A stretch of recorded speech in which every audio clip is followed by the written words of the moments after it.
بسم اللہ الرحمن الرحیم۔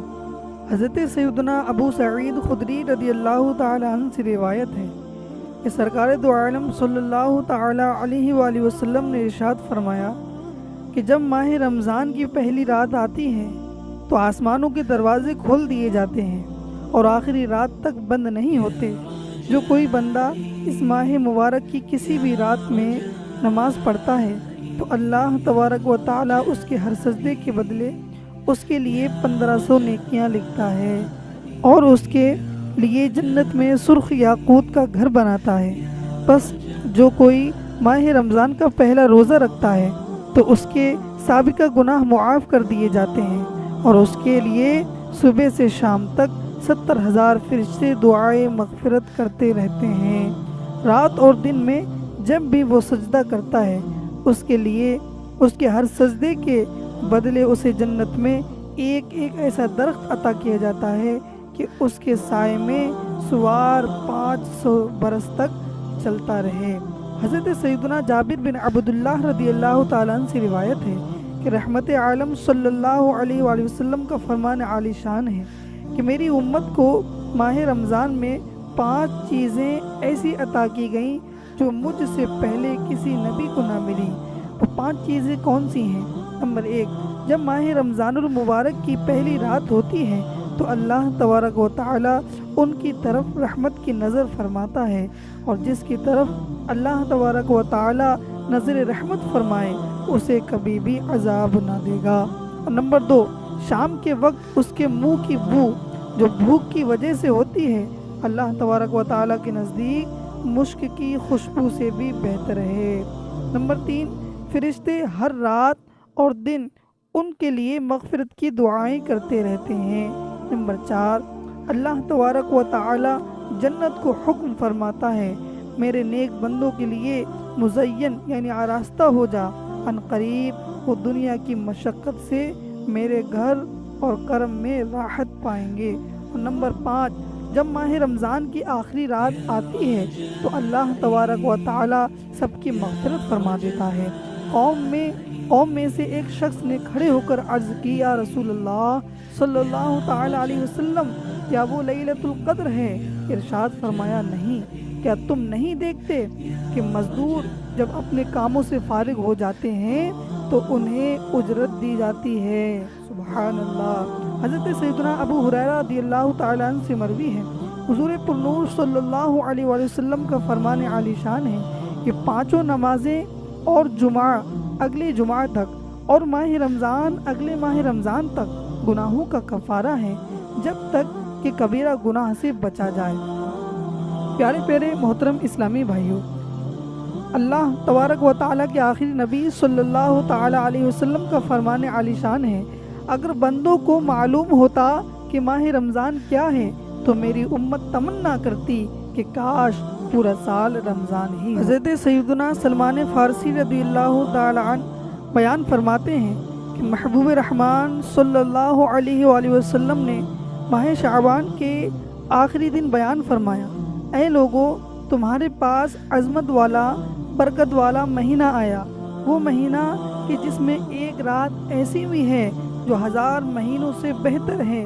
اس ماہ مبارک کے روزے اللہ تبارک و تعالی نے فرض کیے اور اس کی رات میں قیام سنت ہے۔ جو اس میں نیکی کا کام کرے تو ایسا ہے جیسے اور کسی مہینے میں فرض ادا کیا، اور اس میں جس نے فرض ادا کیا تو ایسا ہے جیسے اور دنوں میں 70 فرض ادا کیے۔ یہ مہینہ صبر کا ہے اور صبر کا ثواب جنت ہے، اور یہ مہینہ معاسات یعنی غمخواری اور بھلائی کا ہے، اور اس مہینے میں مومن کا رزق بڑھا دیا جاتا ہے۔ جو اس میں روزے دار کو افطار کرائے اس کے گناہوں کے لیے مغفرت ہے اور اس کی گردن آگ سے آزاد کر دی جائے گی، اور اس افطار کرانے والے کو ویسا ہی ثواب ملے گا کہ جیسا روزہ رکھنے والے کو ملے گا، بغیر اس کے کہ اس کے اجر میں کچھ کمی ہو۔ ہم نے عرض کی، یا رسول اللہ صلی اللہ تعالی علیہ وآلہ وسلم، ہم میں سے ہر شخص وہ چیز نہیں پاتا جس سے روزہ افطار کروائے۔ آپ صلی اللہ علیہ وآلہ وسلم نے ارشاد فرمایا، اللہ تعالیٰ یہ ثواب تو اس شخص کو دے گا جو ایک گھونٹ دودھ یا ایک کھجور یا ایک گھونٹ پانی سے روزہ افطار کرائے، اور جس نے روزے دار کو پیٹ بھر کر کھلایا اس کو اللہ تبارک و تعالیٰ میرے حوض سے پلائے گا کہ کبھی پیاسا نہ ہوگا یہاں تک کہ جنت میں داخل ہو جائے۔ سبحان اللہ۔ یہ وہ مہینہ ہے کہ اس کا اول یعنی ابتدائی 10 دن رحمت ہیں، اور اس کا اوسطاً یعنی درمیانی 10 دن مغفرت ہے، اور آخر یعنی آخر کے 10 دن جہنم سے آزادی ہے۔ جو اپنے غلام پر اس مہینے میں تخفیف کرے یعنی کام کم لے، اللہ تعالیٰ اسے بخش دے گا اور جہنم سے آزاد فرما دے گا۔ اس مہینے میں 4 باتوں کی کثرت کرو، اس میں سے 2 ایسی ہیں جن کے ذریعے تم اپنے رب عز و جل کو راضی کرو گے، اور بقیہ 2 سے تمہیں بے نیازی نہیں۔ پس وہ 2 باتیں جن کے ذریعے تم اپنے رب عز و جل کو راضی کرو گے وہ یہ ہیں، نمبر 1 لا الہ الا اللہ کی گواہی دینا، اور نمبر 2 استغفار کرنا۔ جبکہ وہ 2 باتیں جن سے تمہیں غنا یعنی بے نیازی نہیں وہ یہ ہیں، نمبر 1 اللہ تعالیٰ سے جنت طلب کرنا، اور نمبر 2 جہنم سے اللہ تبارک و تعالیٰ کی پناہ طلب کرنا۔ پیارے پیارے محترم اسلامی بھائیوں، ابھی جو حدیث پاک بیان کی گئی اس ماہ مبارک کی رحمتوں، برکتوں اور عظمتوں کا خوب تذکرہ ہے۔ اس ماہ مبارک میں کلمہ شریف زیادہ تعداد میں پڑھ کر اور بار بار استغفار یعنی خوب توبہ کے ذریعے اللہ تبارک و تعالیٰ کو راضی کرنے کی کوشش کرنی ہے، اور اللہ تبارک و تعالیٰ سے جنت میں داخلے اور جہنم سے پناہ کی بہت زیادہ التجا کرنی ہے۔ اللہ اکبر۔ ماہ رمضان کا بھی کیا ہی خوب فیضان ہے۔